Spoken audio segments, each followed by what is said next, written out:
I never imagined my son's college graduation would end like this. The ceremony at the University of Minneapolis was perfect. Blue skies, proud families, and the infectious joy of accomplishment in the air. Nathan had worked incredibly hard for his business degree, and I couldn't have been more proud. But what should have been one of the happiest days of our lives turned into something else entirely. I'm Anna, and after 25 years of marriage, I thought I knew my husband Benjamin. We'd built a comfortable life in Minneapolis, raised our son, and I believed we were happy. I worked as a financial advisor while Benjamin managed his own consulting firm. We weren't wealthy, but we'd saved carefully over the years, planning for retirement and our son's future. That afternoon, as we gathered for photos after the ceremony, Benjamin was acting strangely. He kept checking his phone and glancing around nervously. His assistant Rebecca was there too, officially to help coordinate the celebration dinner, but something about her presence felt off. She was young, probably around 30, and had been working for Benjamin for the past 2 years. The moment came during the celebratory champagne toast. Benjamin stood up, champagne glass in hand, and I expected him to say something touching about Nathan's achievement. Instead, he cleared his throat and announced, "I have something important to share with everyone." The way he said it made my stomach drop. I'd seen that look before. In my line of work, I'd watched countless people try to hide their nervousness before making life-altering decisions. "I'm leaving," he continued, his voice steady but cold. "Rebecca and I are in love, and we're starting a new life together. I've already transferred our savings to ensure our fresh start." The silence that followed was deafening. Nathan's face went pale, and our guests shifted uncomfortably in their seats. Rebecca stood there with a triumphant smile, her hand resting possessively on Benjamin's arm. But instead of the shock and devastation Benjamin clearly expected, I felt strangely calm.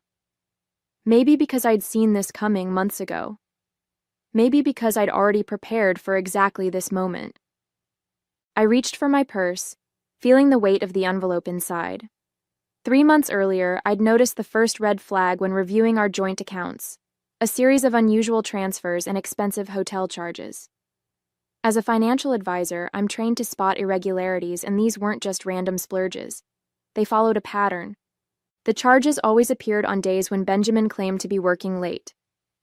Minneapolis isn't that big of a city, and the same hotel name kept showing up. The Marquette, downtown, just 2 blocks from his office. Always on Wednesday nights. Always the same suite. I didn't confront him immediately. Instead, I started digging deeper. Working with numbers for 20 years had taught me patience and precision. I tracked every transaction, every receipt, every suspicious movement in our accounts.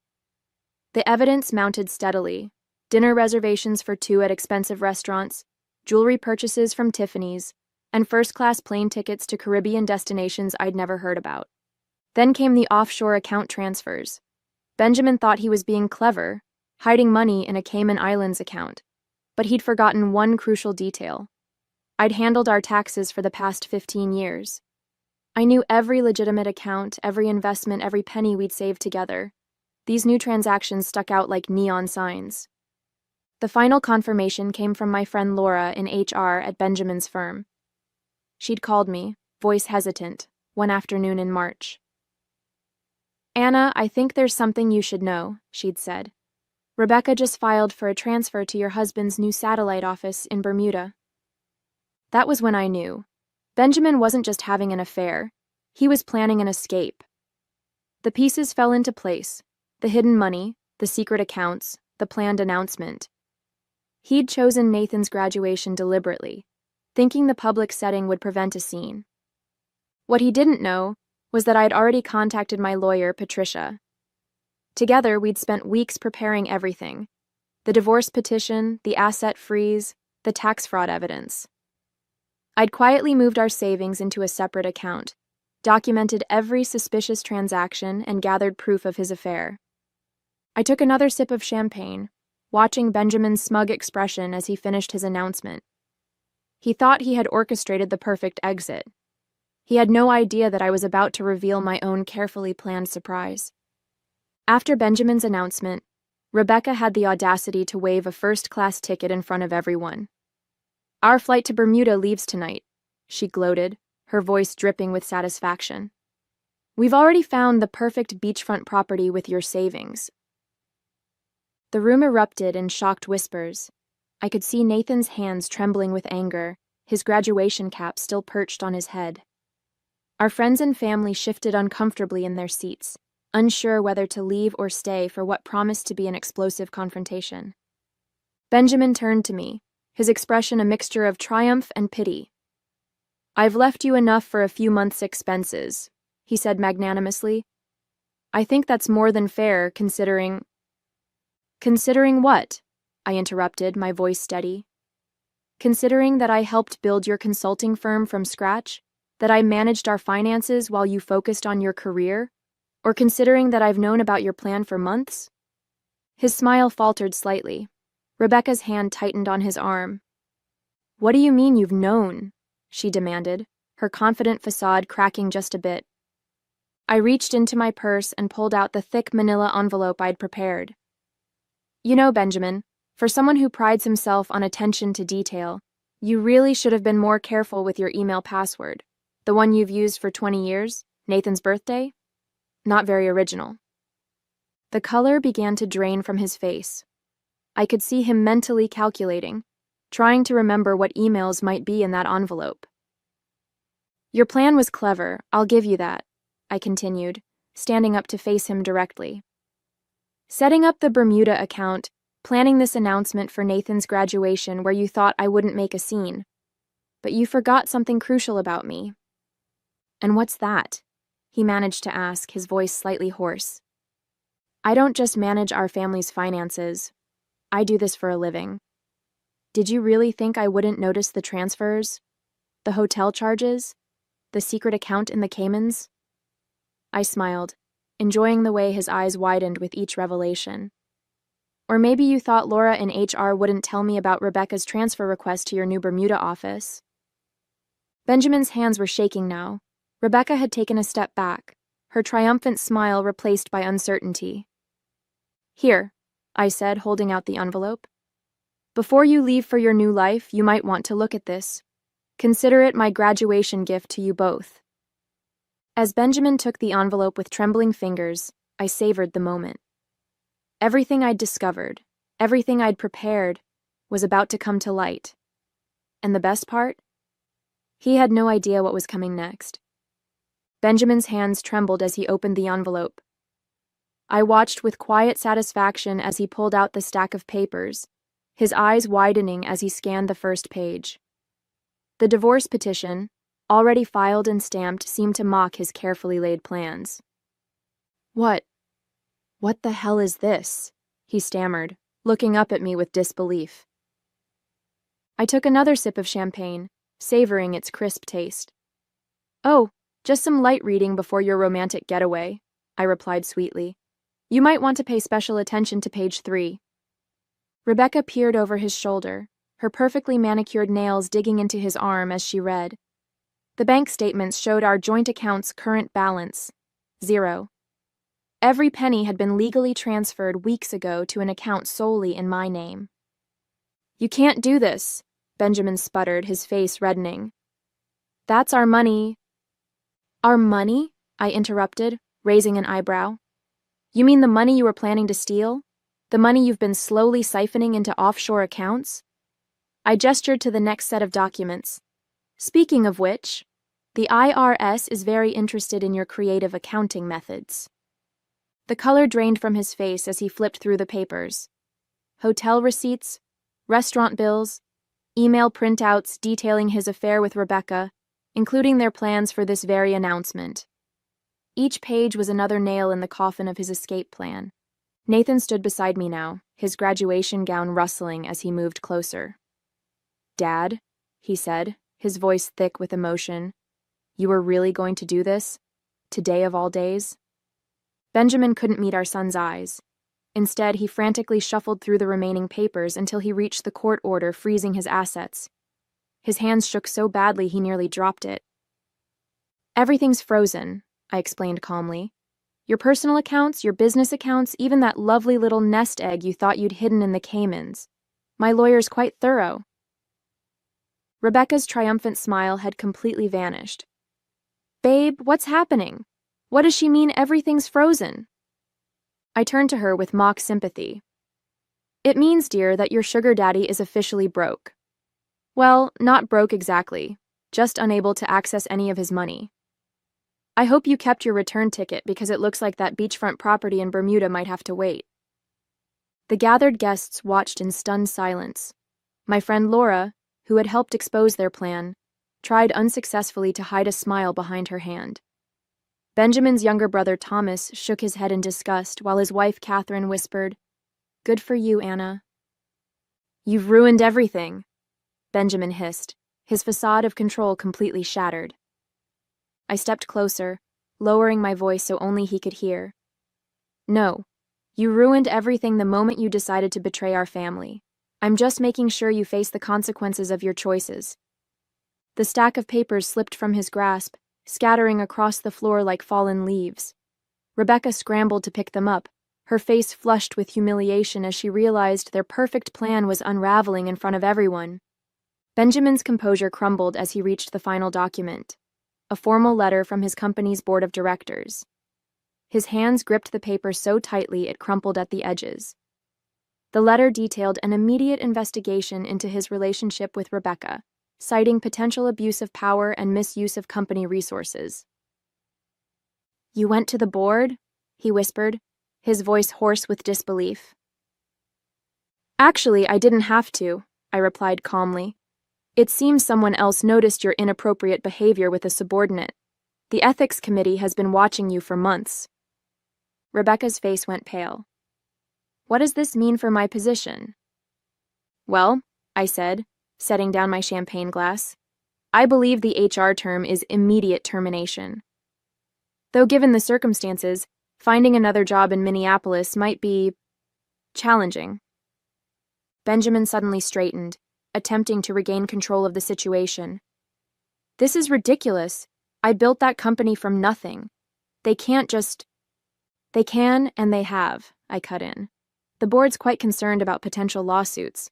Apparently, you're not the first executive to think he could use his position to pursue younger employees." Nathan stepped forward, his graduation cap now in his hands. "I can't believe you did this, Dad. To Mom, to our family, to everything we've built." "Son, you don't understand," Benjamin pleaded, reaching for Nathan's arm. "Sometimes marriages just don't." Nathan jerked away from his touch. "Don't try to justify this. You were going to steal Mom's savings and run away with your assistant on my graduation day. I understand perfectly." Rebecca, now gathering her composure, attempted to salvage what she could. "Benjamin, they can't prove anything about us. We can fight this." I laughed, the sound sharp and clear in the tense atmosphere. "The email thread where you both planned this entire scheme, including today's announcement, the hotel receipts, the witness statements from your co-workers? I think they can prove quite a bit." Several of our guests had quietly slipped away, but many remained, watching the scene unfold with a mixture of shock and fascination. Benjamin's brother Thomas approached, placing a supportive hand on Nathan's shoulder. "How long?" Thomas asked, his voice heavy with disappointment. "How long have you been planning to abandon your family?" Benjamin's silence was damning. Rebecca answered instead, her voice shrill with defensive anger. "We've been in love for 18 months. We shouldn't have to hide it." 18 months? I mused, tapping my chin thoughtfully. "Interesting. That's exactly how long I've been documenting everything. Every transaction, every meeting, every little lie. I had a feeling it might come in handy someday." The weight of realization crashed over Benjamin's face. While he'd been meticulously planning his escape, I'd been 2 steps ahead, quietly building an ironclad case against him. His perfect plan, his dreams of a new life with his young assistant, his carefully hidden money, all of it was slipping through his fingers like sand. Benjamin made one last desperate attempt to salvage his crumbling world. "Anna," Be reasonable, he said, lowering his voice to the persuasive tone he'd used so often in business negotiations. We can work something out, split everything 50-50, keep this civil. 50-50? I echoed, genuine amusement in my voice. Of what exactly? The money you tried to hide? The company that's about to terminate you? Or perhaps you mean the house that's solely in my name? His head snapped up. What do you mean solely in your name? Remember last month when you were too busy to attend the mortgage refinancing meeting? You just signed the papers I brought home. I smiled, watching comprehension dawn on his face. You really should read documents before signing them, Benjamin. The house has been transferred to my name only. Rebecca grabbed Benjamin's arm, panic rising in her voice. What about the Bermuda property, our deposit? Frozen, along with every other transaction you've made in the last 6 months, I replied, though I suspect the property developer might be interested to know the funds were obtained fraudulently. Benjamin's face contorted with rage. You vindictive Dad! Nathan's sharp voice cut through the air. Don't you dare finish that sentence. The remaining guests watched in stunned silence as Benjamin's carefully crafted facade finally shattered completely. His shoulders slumped, and for the first time, he looked his age. I've worked with your lawyer, Patricia, I continued calmly. She's prepared a fairly generous settlement offer considering the circumstances. You can sign it now, or we can let the judge decide after reviewing all this evidence. Your choice. Rebecca stepped away from Benjamin, her young face etched with dawning horror. You promised me security, she whispered to him. You said we'd have everything we needed. Oh, honey, I said, almost feeling sorry for her. He promised me security too 25 years ago. Look how well that turned out. Thomas approached his brother, disgust evident on his face. The family lake house you've been maintaining for Mom and Dad, have you been using that for your little rendezvous too? Benjamin's silence was answer enough. I'll tell them myself, Thomas spat. They should know what their son has become. Nathan, still in his graduation robes, squared his shoulders. I think it's time for you both to leave, he said, his voice steady despite the emotion in his eyes. You've ruined enough of today already. I watched as Benjamin's world collapsed around him. His son's graduation, which he'd chosen as the stage for his grand exit, had instead become the scene of his ultimate humiliation. The whispers and stares of our guests, the disgust on his brother's face, the rejection in his son's eyes. It was all crashing down on him at once. The settlement papers will be at Patricia's office on Monday, I said, gathering my purse. Don't bother trying to access any accounts before then. And Benjamin? I paused, meeting his defeated gaze. I suggest flying coach to Bermuda. First class might be a bit out of your price range now. As Benjamin and Rebecca slunk away from the graduation celebration, I turned to our remaining guest with a bright smile. Well, now that the unexpected entertainment is over, shall we properly celebrate Nathan's achievement? Laura rushed forward to hug me. Anna, that was absolutely brilliant, she whispered. I've never seen Benjamin speechless before. Nathan wrapped an arm around my shoulders. Mom, I can't believe you've been planning this for months without letting on. How did you stay so calm? Years of handling other people's finances taught me patience, I replied, squeezing his hand. And watching your father's schemes fall apart was worth every second of waiting. Thomas raised his glass. To Anna, who just gave us the most satisfying show of justice I've ever witnessed. And to Nathan, whose graduation will certainly be remembered for years to come. The remaining guests laughed and clinked their glasses. The tension in the room dissolved into a celebratory atmosphere, as everyone gathered around to congratulate Nathan properly. Catherine, Thomas's wife, pulled me aside. That letter from the board? You timed everything perfectly, didn't you? I smiled. The ethics committee had been building their case for months. I just made sure their announcement coincided with his planned escape. Timing is everything in finance. And revenge. As we moved the celebration to the restaurant I'd reserved, notably not the one Benjamin had planned to use, I felt lighter than I had in years. The weight of Benjamin's betrayal and deception had been replaced by a sense of triumph and freedom. Nathan leaned over and whispered, "Best graduation gift ever, Mom."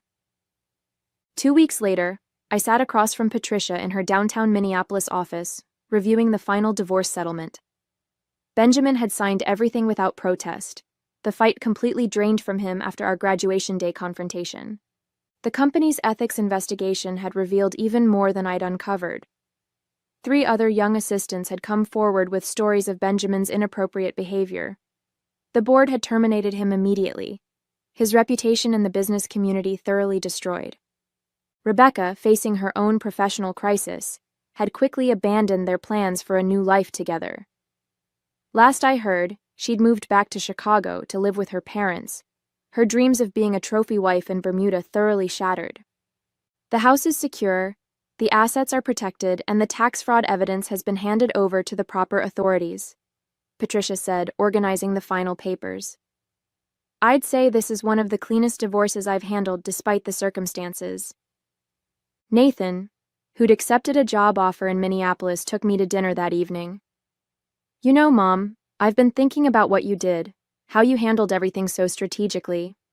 Would you consider doing some financial consulting for my new company?" I smiled, touched by his faith in me. "I might be interested, though I hope you've learned to read the fine print on any documents before signing them." He laughed. "Trust me, that's one lesson our whole family won't forget." As we enjoyed our dinner, I felt at peace. Sometimes the best revenge isn't just about getting even, it's about emerging stronger, wiser, and ready for whatever comes next.